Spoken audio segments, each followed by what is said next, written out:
All right, guys, here it is. Playoff football. Who's ready? I'm ready. Great season for the teams that got in. Besides Scott, he's a faggot. Fuck you, Baum.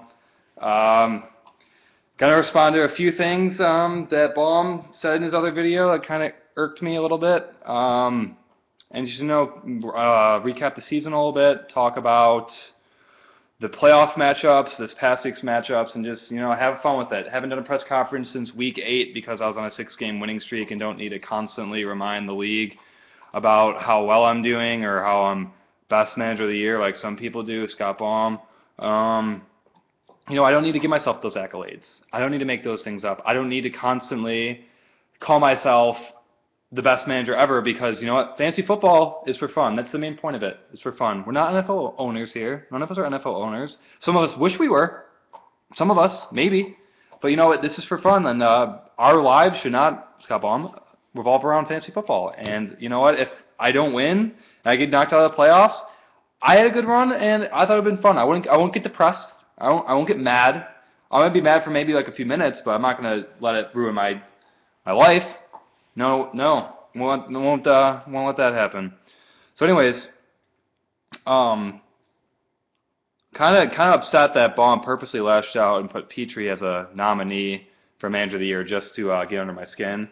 But that's okay because, I mean, the only thing Baum can ever win is just the most annoying Manager of the Year. He's a 6-time runner for it. I think the league maybe it's been going for 6 years. Let's just say, for the sake of the award, it's been 6 years.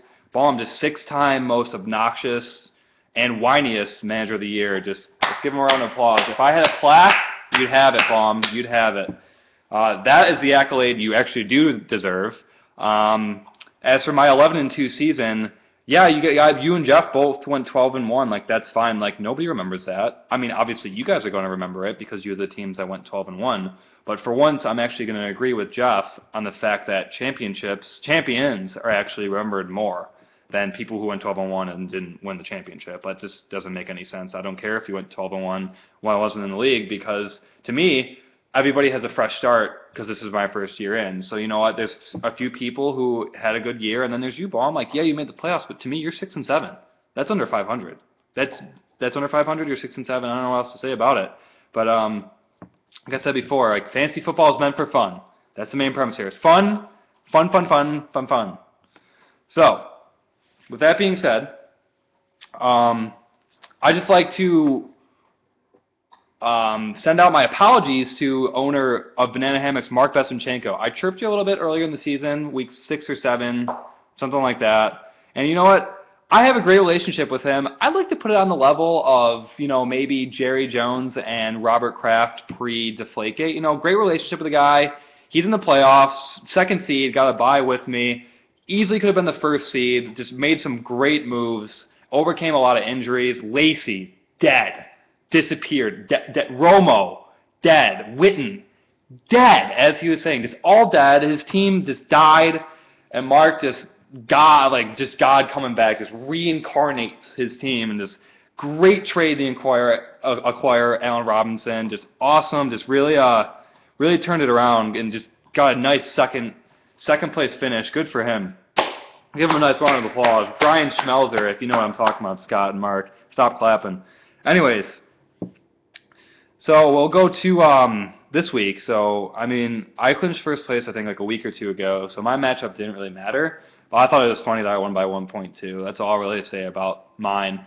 As for Altman, who is, I believe, the 3rd seed in the playoffs, he's getting carried by Antonio Brown, which, I mean, that's a great player to be carried by. He's the best wideout in the league, both fantasy and probably just overall.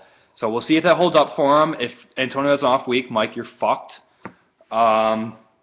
Jeff really was pulling for you to get in. You were my front runner for Manager of the Year if you did get in. Your back was against the wall for like 3 weeks straight. You had some gay bullshit 4-yard wins.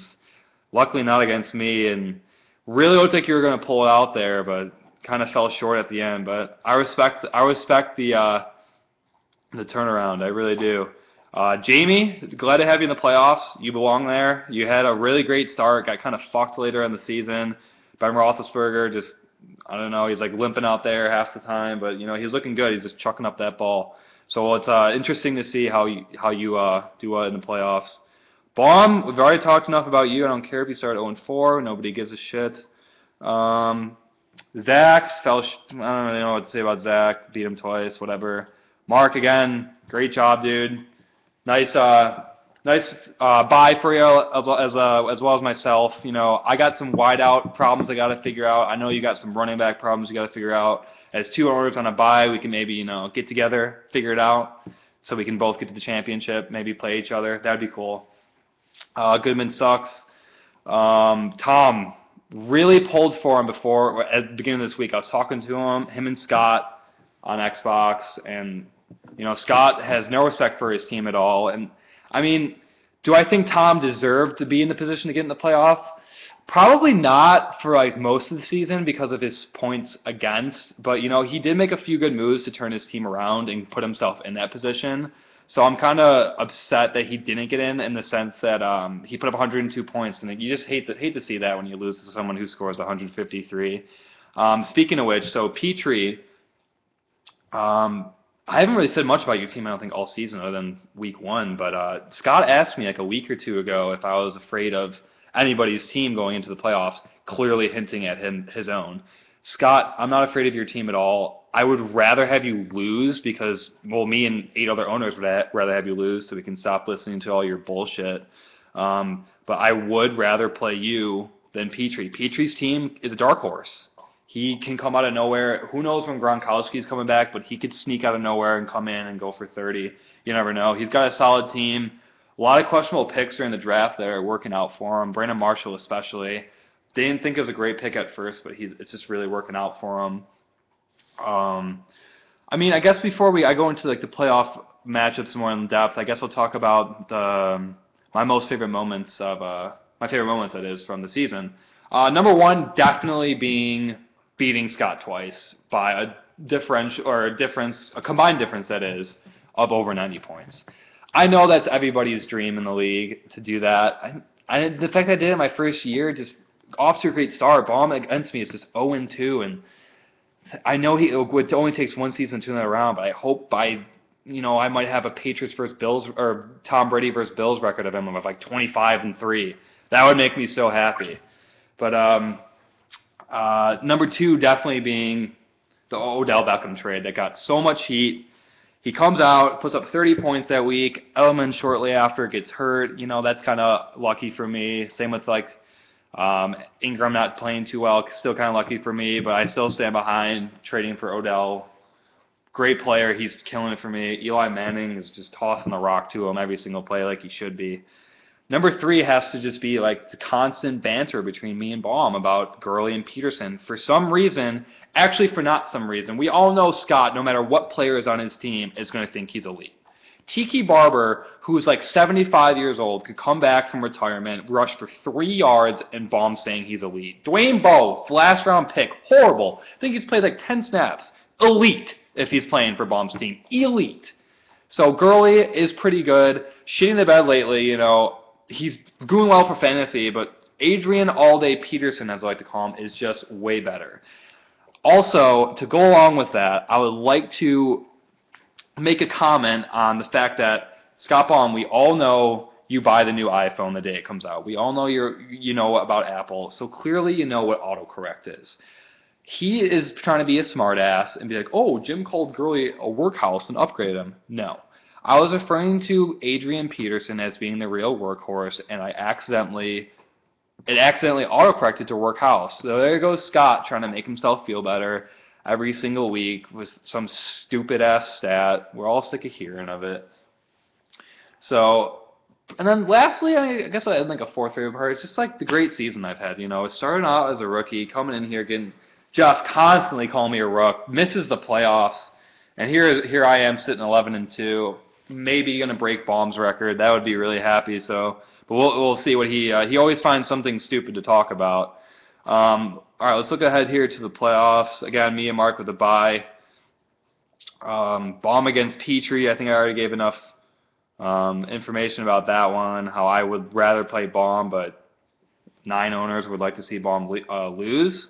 and he very well might. We'll see how that works. I think the matchup to watch though is the Jamie Mike one. That one's going to be real fun. Two teams that Jamie's team should be better than what's on paper record-wise, and Altman just destroyed his team. Altman, like I know you're going to argue that you made the playoffs as a third seed, but you clearly are just the worst manager of the year. I don't know what you've been doing. Like half the time you don't even know your guys are hurt or even like playing that week. It's bad. Your team clearly easily could have gone like 13-0, 12-1, just easily, and you just made so many shitty moves. But hey, you made the playoffs, and we'll see how that works out for you. Even if you're in the championship, I think you still win that award. I'm going to wrap it up here. We're definitely taking a lot of time here, but I had to. I haven't touched in with you guys since week 8. I was on a 6-game winning streak. I was feeling good about my team. I don't have to make these press conferences to try to sell myself like certain players, Scott Baum, certain managers that is. I just don't need to do it. I don't. I mean, I'm doing fine over here. Looking forward to the bye week, and like that's really about it. I guess I'm going to leave it at that. Fuck your bomb.